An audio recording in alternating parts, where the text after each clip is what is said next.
to the flag of the United States of America and to the republic for which it stands, one nation, under God, indivisible, with liberty and justice for all.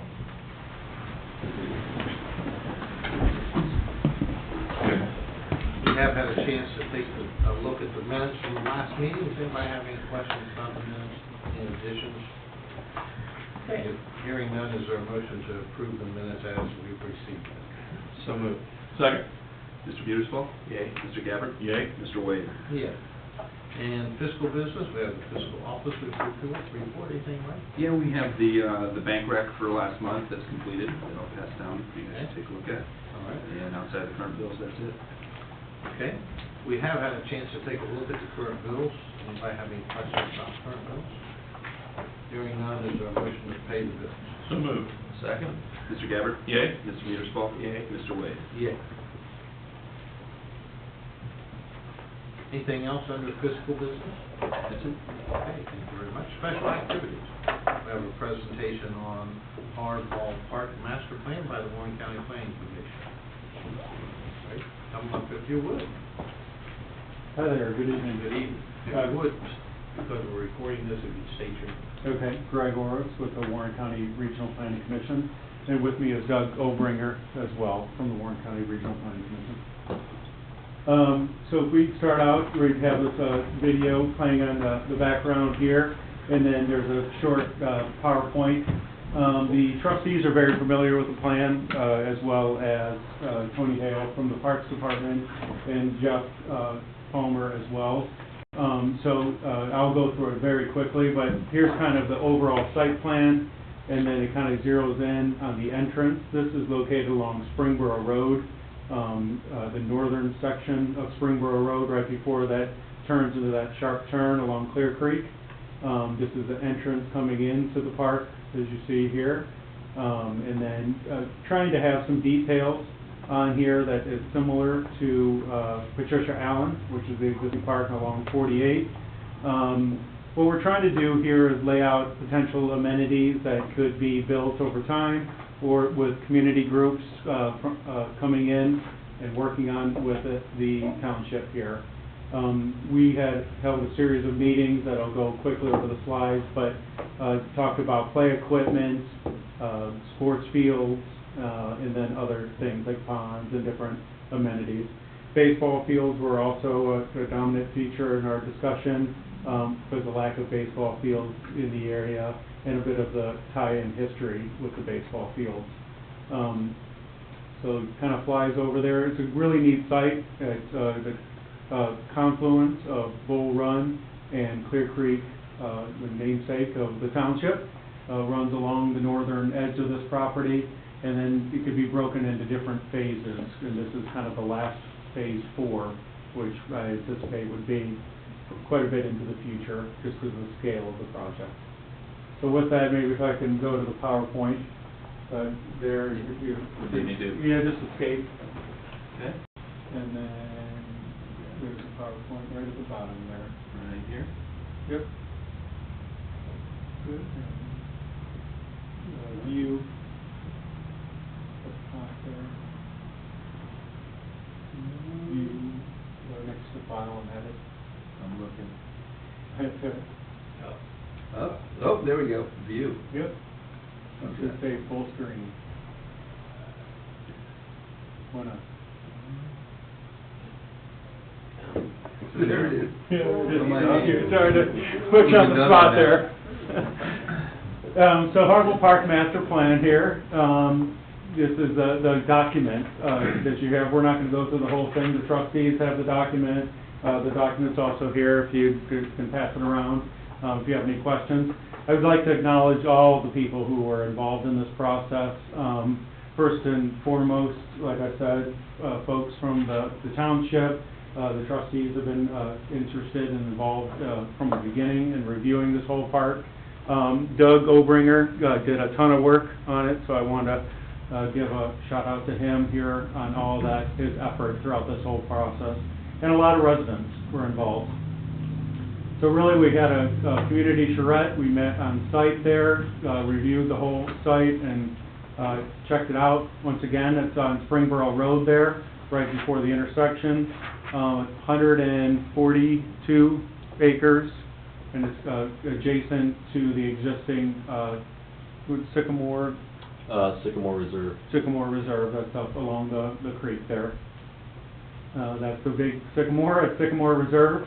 We did a whole site analysis that kind of went through the whole population trends in the area. We wanted to show that there is a reason for the park. It's not an arbitrary location for the park. It fits within the square miles there, and the total population for the miles, is 10 miles around is 45,000. 15 minutes is 121,000. And if you can see the little dark spot there, that's Harville Park, and there definitely is a need for a park in that area. Current zoning and future land use was reviewed, and then also the water and stream. So the blue that's shown there is floodplain. So it's a neat place to have a park, for one, because of, like I said, the confluence of the two parks. It's a pragmatic location for a park as well because of the floodplain. The issues that have been brought up recently with Bull Run, and it's going over its banks right there. This is where Bull Run meets, like I said, meets Clearcreek. So a lot of the site is a floodplain area, not great for building of residential houses or anything like that. So that's right there. This was an overview of all the existing parks.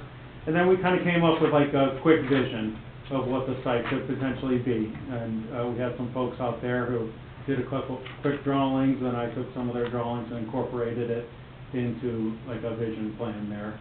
We came up with like a vision statement, and then we kind of went through some of our goals that we were interested in having in the park, and then guiding principles to help us sort of develop the park.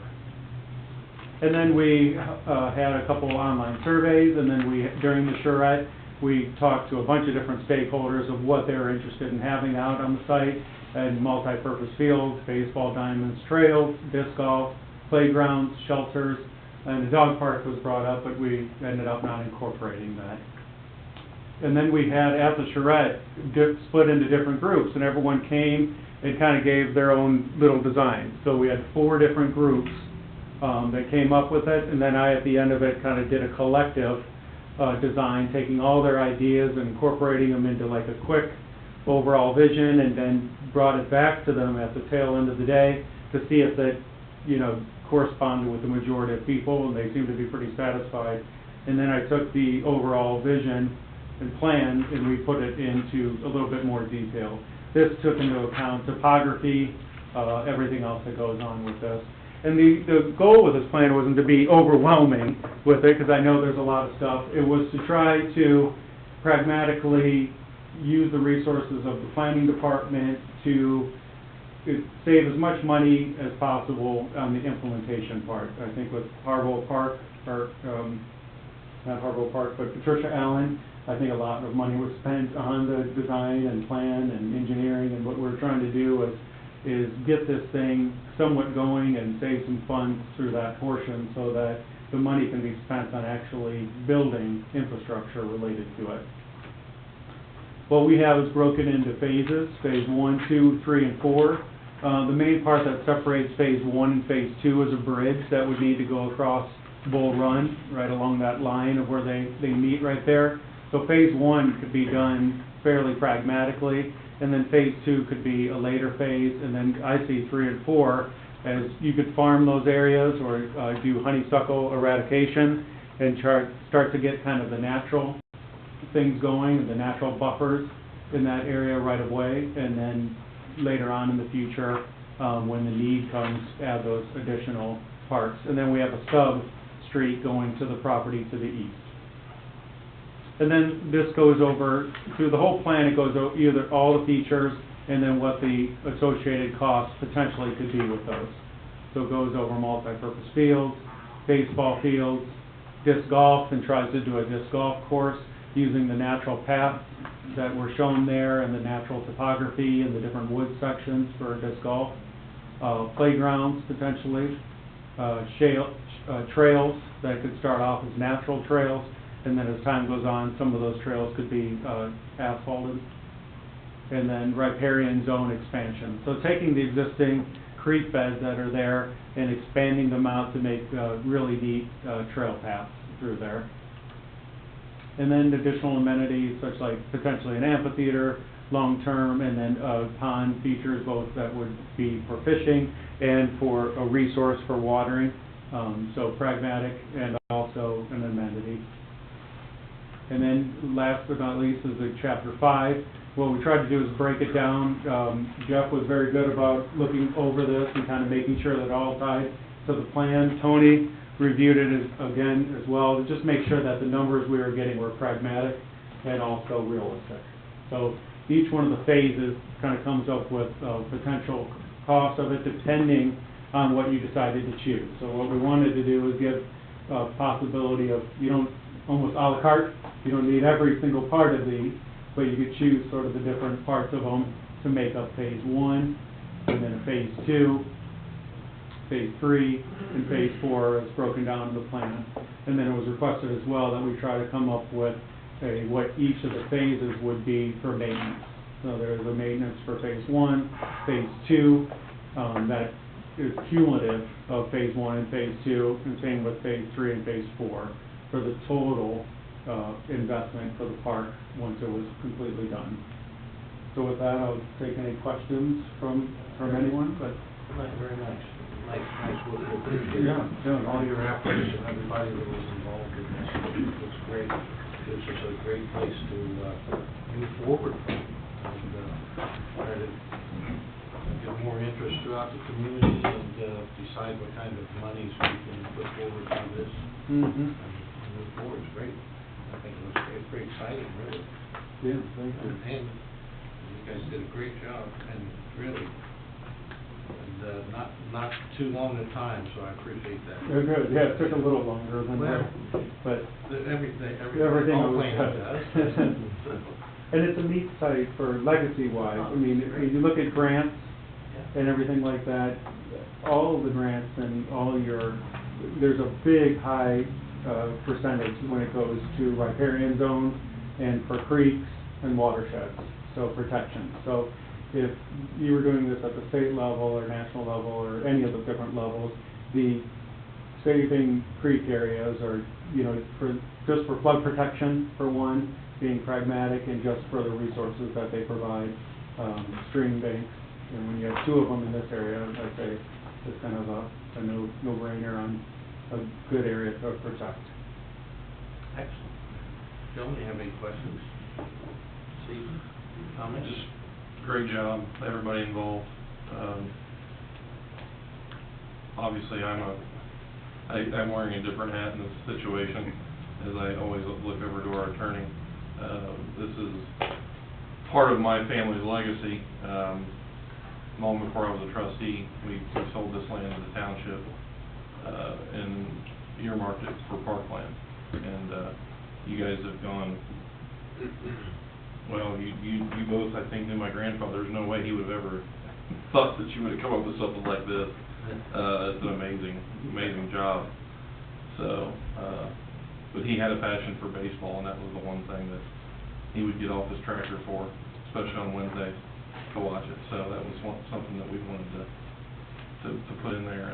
And however this moves forward, you guys are to be commended for everything you've done. And Tony, I know it's probably been fun for you too, because you got to take what we did at Patricia Allen and say, you know what, this worked, this didn't.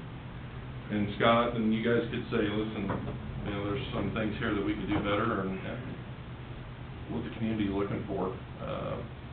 I hear it all the time, like this. And to your point about the watershed, I don't know as much about that as I'd like to, but I know that that's a priority in the grant side of things, and certainly something that the staff should take a look at as we move forward. So, great work.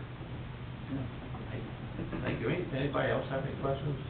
Staff or anybody in the audience?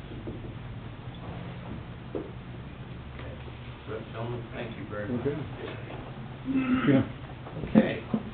With resolution 5094, we have a resolution to formally adopt the Carball Park Master Plan document.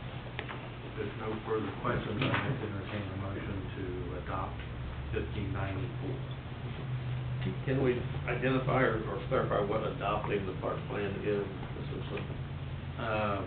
Simply accepting this as the initial plan, it's not gonna be anything, it doesn't mean we're gonna go spend $1 million. I just want to make that clear for someone that might be not understanding. Yeah, this is a place for us to start, Very cool. and accept the work that these gentlemen and everybody else did. Very good. So moved. Second. Mr. Metersfall? Yay. Mr. Gabbard? Abstain. Mr. Wade? Yeah. For the record, I have to abstain, not because I was part of the family that sold part of this land, but I still live next door. So, And under special activities also, we have a recommendation to offer part-time probationary employment position of police officer to Wendy Blaha, effective April 9th. Thank you, Alan.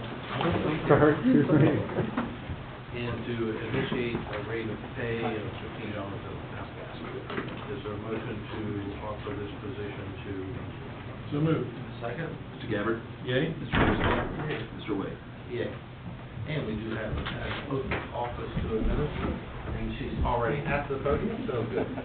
If you would, raise your right hand and repeat after me, and you can use this if you would like.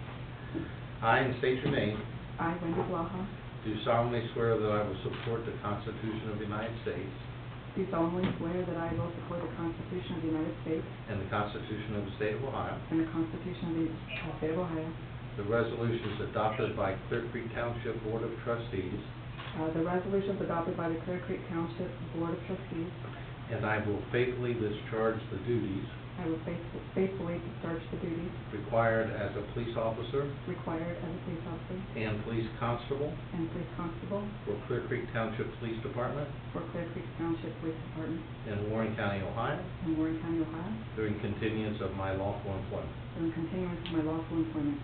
Congratulations. Thank you. Thank you. Thank you.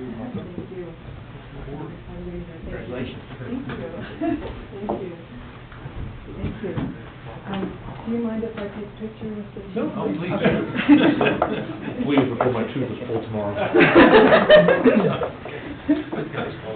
telling you what.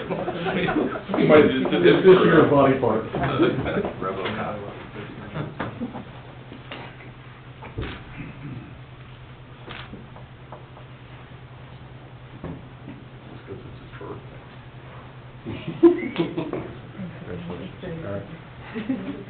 Yeah, give us a call tomorrow. Okay.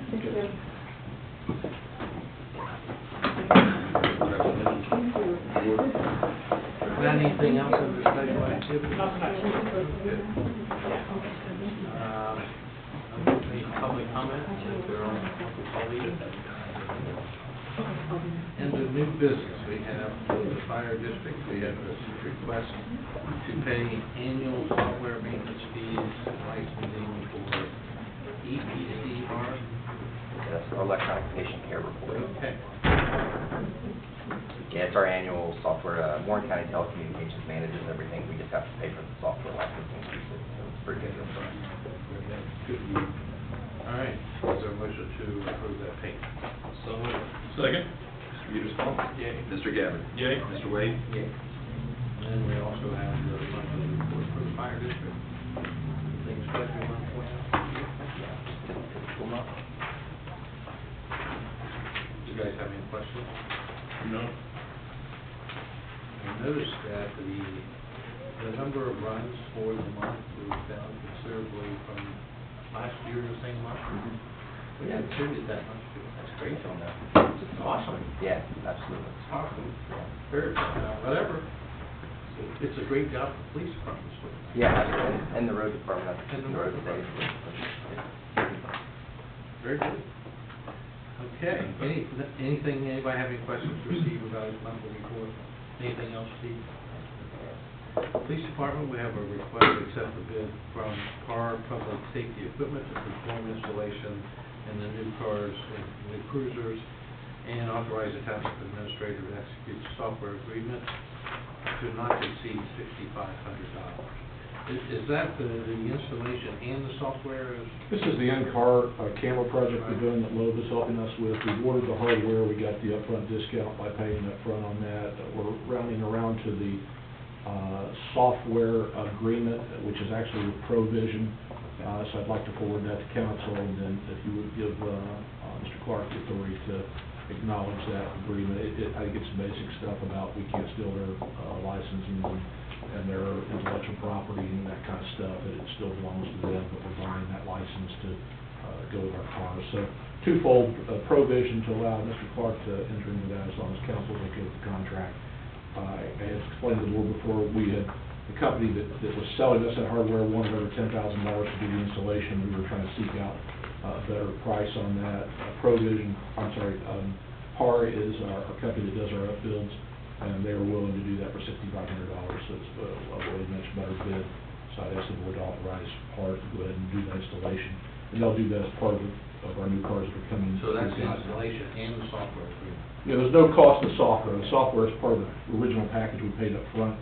This is just the authority to look at that contract, give Mr. Clark the authority to sign that. It doesn't require us to sign off that we're not going to steal their intellectual property and so forth. Okay. Does anybody have any questions for the chief about this?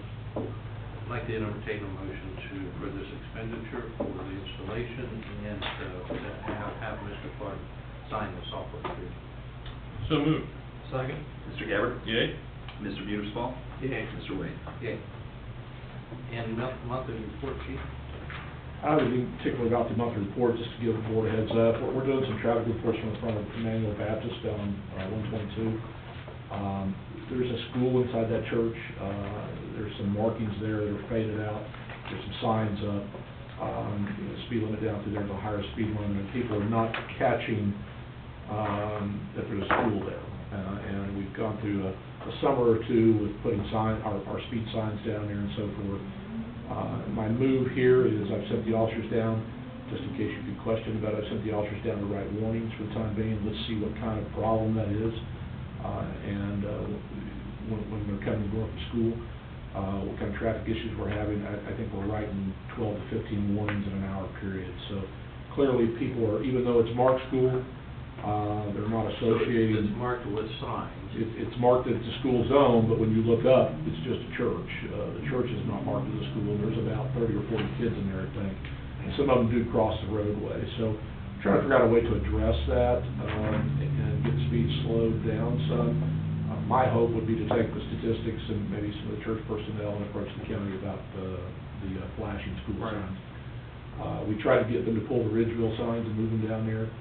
They said by the time they pulled those about rehabbing them and putting them up, it would be probably more expensive than just putting up new ones. So I'm just trying to get a little ammunition, and one, to see what kind of problem. Looks like there is a problem. That we need to look into a little further, and then see if we've got some leverage, try to get the county to help deal with that. Even if it's repainting the roadway a little better, because it's starting to fade pretty bad. Now, where is this again? If you go down 48, hang a left, it's the church on the right there. Almost Just beyond. before you get the camera.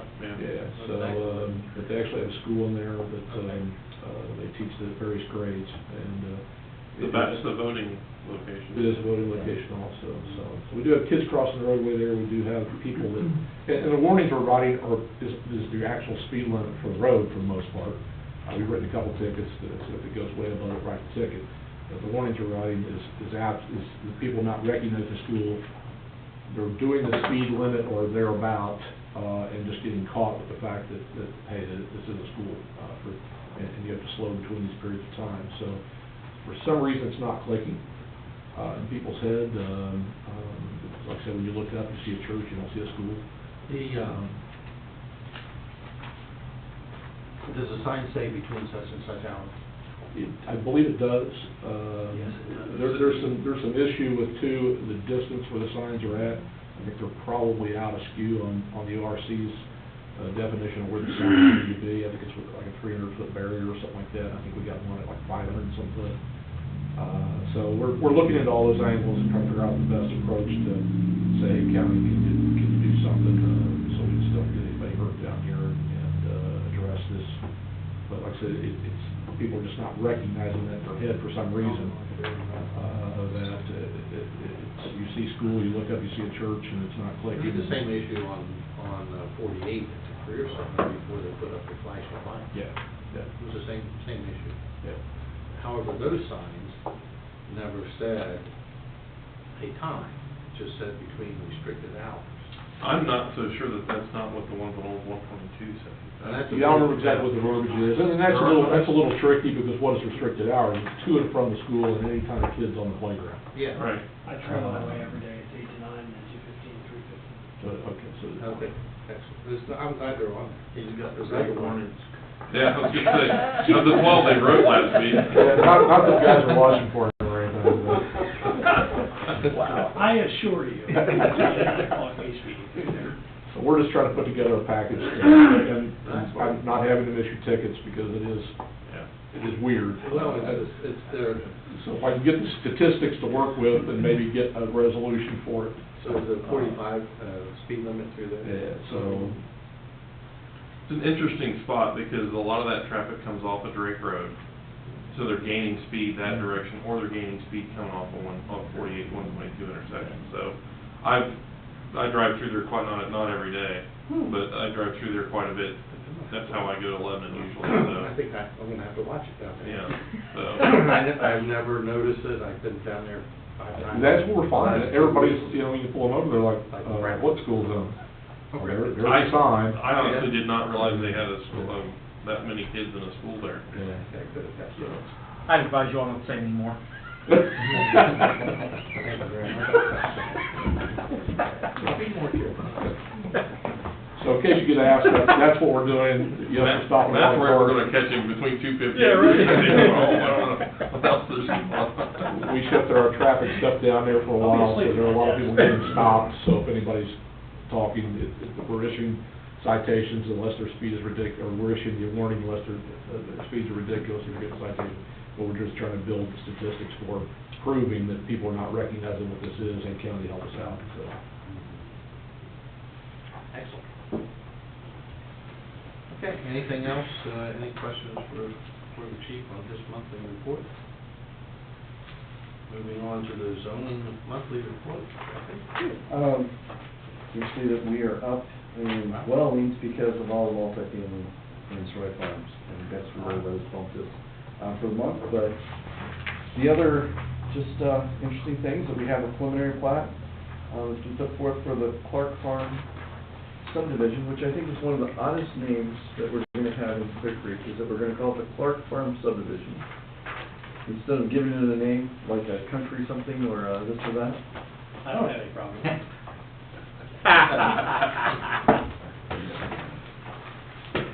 All right. I'm not gonna touch that one. Anyway, Keep going, well, Edward. I would have thought that the homestead at some point in time would probably have been the Clark Farm. It would go through there for. Are they gonna call it Clark Farms? It's singular Is at it? this point in time. Yeah, so I don't know when they have the option for the next chunk of it, if it'll be like the meadows of the Clark Farm or the soybean grass of the Clark Farm. I don't know what they're gonna call it. They'll think of something, I'm sure, but that's going through. As you guys recall, this is the property across from Village Lane Creek entrance and just north of Cypress Ridge. It still has to go through the planning, redistricting to allow sanitary sewer to go all the way down to the southern part of the parcel.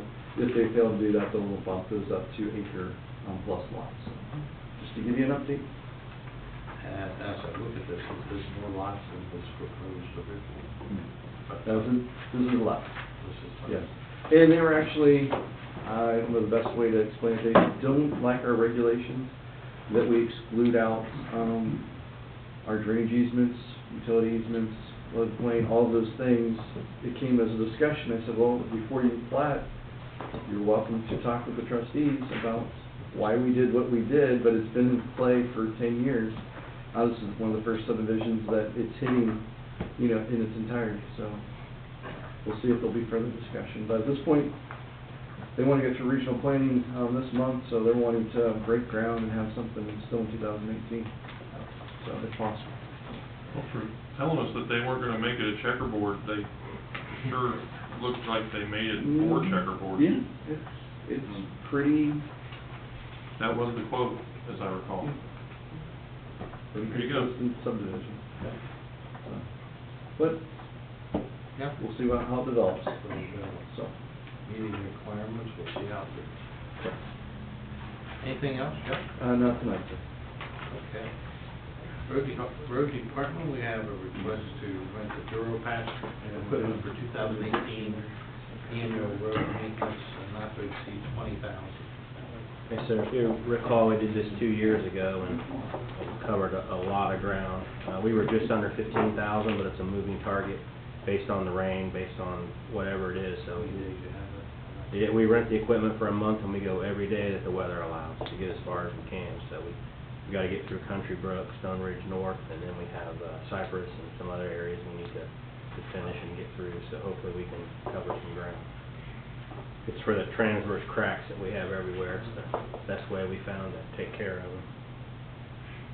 I see you're trying to lock it in for July, They only have one machine. Okay. Initially, when we got it 2 years ago, they were supposed to buy several more. For some reason, they didn't, so we're trying to get this ahead of the game so we can lock it in for either July or August when we have the least amount of rain to cover the most ground. So we're trying to do it early just to kind of tie up that piece of equipment for us. Okay, does anybody have any questions about this expenditure? So motion to approve this expenditure. So moved. Second? Mr. Beautisful? Yay. Mr. Gabbard? Yay. Mr. Wade? Yay. And monthly report, Nothing really to point out. It was just kind of basic, just kind of a wrap up of the winter season. You'll see the hours, 533.75 for snow this year. Last year, we were at 133.5. So it was a big difference, and that's, of course, some of that falls during regular hours, some of it doesn't, so it's real tough to kind of, piece them together. But, when we had 3 years ago, we had the second most snowfall we've ever had. We had the least amount of overtime ever, because they were all during the day. So for the record, has the winter season stopped? Because I woke up this morning, it was snow on the ground. My guess is if I leave town, it'll snow. Okay. Every time I go somewhere, it rains 3 inches or snows, so. well, you guys did a great job. Yep. Hopefully you don't have to get out there and do it again. All right, anybody have any questions for Scott about this report? Okay, moving on to the administration. Matt? I was trying to find it in the payment register. Michael did the, well, never mind. The Hoffman long-term care invoice arrived on my desk late last week, and simply just asking authorization to pay it because it exceeds administrative spending for you. Okay. Is there a The motion? payment listing. None. I was just asking Mike if it made the payment listing because I didn't see it. Is there a motion to approve the payment for the Hoffman long-term care insurance? So moved. Second? Mr. Gabbard? Yay. Mr. Beautisful? Yay. Mr. Wade? Yay. What's the frequency of that invoice?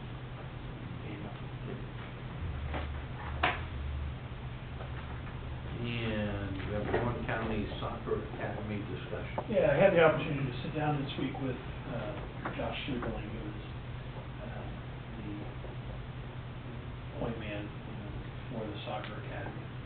And we got down to some details on what direction they desired the academy to go in terms of partnership with a jurisdiction.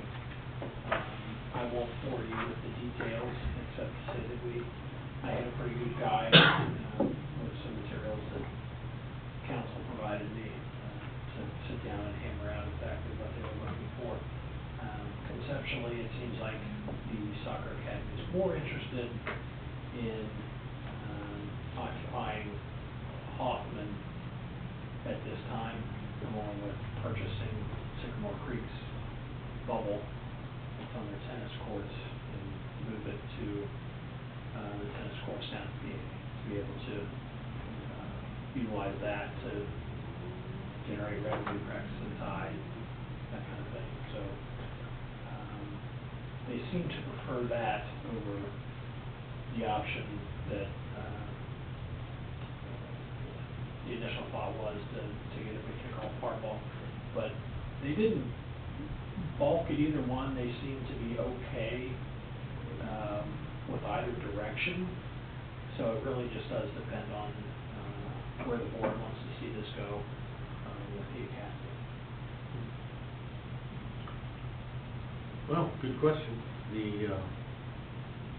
When we're talking about Patricia Allen, are they talking about doing a field, an all-weather type field over there? They'd ultimately like to do that.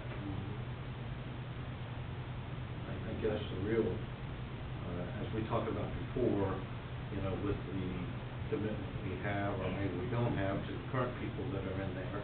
We do. Yeah. It's committed. So we have to figure out how to work that out if this goes forward, how much money they're really willing to spend, and what do they expect out of Clearcreek Township if they spend $500,000 out there? What are they looking at from us? Maybe nothing. Maybe $500,000. Then they probably ought to look somewhere else. In my personal opinion, for the application. If they want us, they're gonna spend $500,000 and they want us to kick in $500,000, it looks to me like it'd be smarter to put that into the initial development. That's a hard one, but then again, you have to look at the potatoes, and I think that may not be a good statement at all. They have to look at what they really wanna do and what they want out of us, and it's obviously our budget. But I think that they're interested in spending money and improving things is a good idea. So what's the next step?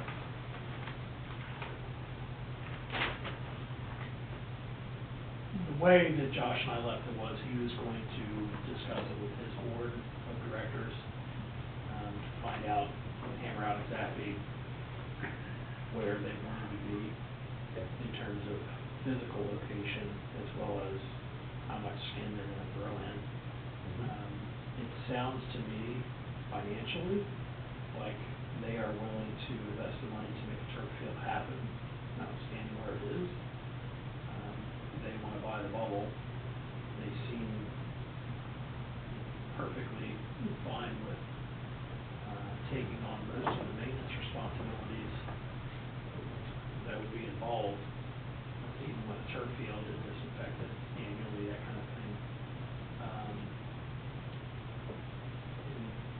They're amenable to even some revenue sharing as well as paying annual rent wherever they end up as well. So I don't think that they're looking for a one-to-one match for the township necessarily to make it happen, particularly if we're talking about the field at Hoffman. But I think that they're particularly interested in the fact that there's infrastructure at PA and Hoffman, whereas they would be leading the charge at Harbaugh, getting something in the ground. Do something that put Patricia Allen a whole lot quicker. Bathrooms, parking areas, the whole nine yards. Tony, we are not currently utilizing Hoffman for soccer or lacrosse, are we? Lacrosse. Or lacrosse is using it? Yeah, the fields, it's taken me a while to get that ground established, so we've done some overseeding and some core aerating and some additives, so it's not great turf, and I wanted to keep the bigger kids off of it. Well, lacrosse was smaller kids and less wear and tear on the grass, so I put the smaller lacrosse teams over there for now. Okay. And that's who will be there this spring, but they only use those fields for practice fields. Yeah, and to my knowledge, and I haven't been part of the discussions, but we're talking about Hoffman. They're not talking about PAP for any more than using the bubble on the tennis courts. Okay, So our existing agreement with NWC or whatever is not affected by this. The only thing that would be affected would be that we probably ought to revisit that agreement if we have an accounting willing to pay us and one that's not. This is commonplace, as I said in our last meeting.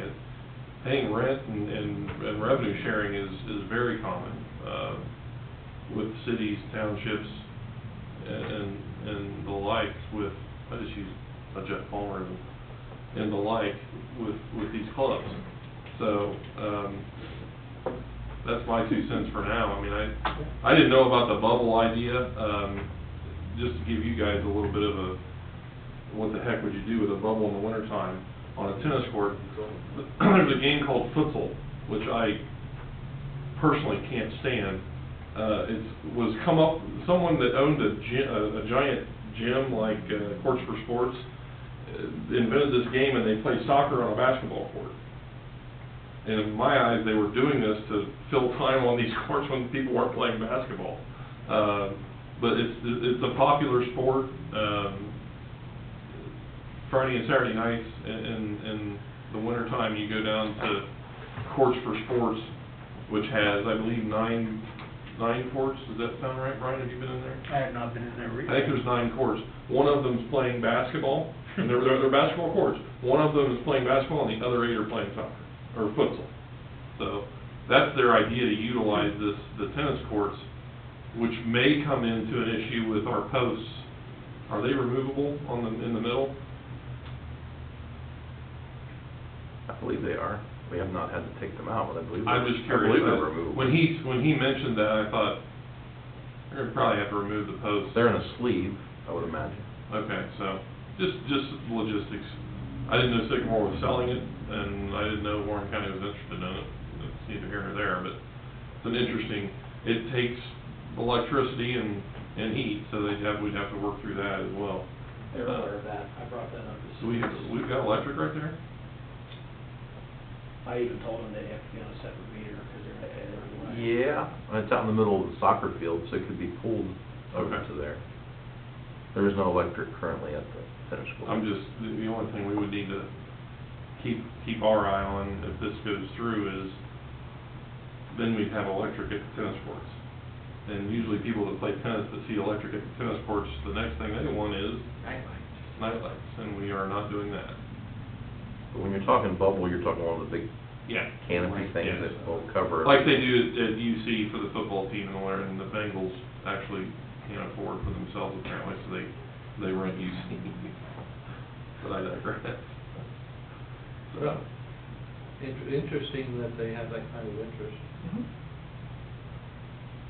I Just check it out. I would say that they need to come to us with some proposals and just, you know, what makes sense for them, what makes sense for us. More info. Yeah. Okay, anybody have any questions, other questions about Warren County Soccer Academy discussion? Okay, and we have a staff recommendation for payroll. So over the past couple of months, we've assembled a committee to look at numerous payroll vendors. We've had several demonstrations, and there's pretty much been a consensus developed that the product that local vendor 937 Payroll, who's a broker, they administer and offer, among several other payroll vendors, actually ADP. And our committee seemed particularly interested in their web dashboard as well as their timekeeping pieces of the puzzle. So at this time, staff is ready to bring forward a formal agreement. Actually, I need to deliver a formal agreement to the board at the next meeting to enter into the contract with 937 Payroll as a broker, utilizing the ADP product for both outsourcing payroll as well as timekeeping for non-fire department.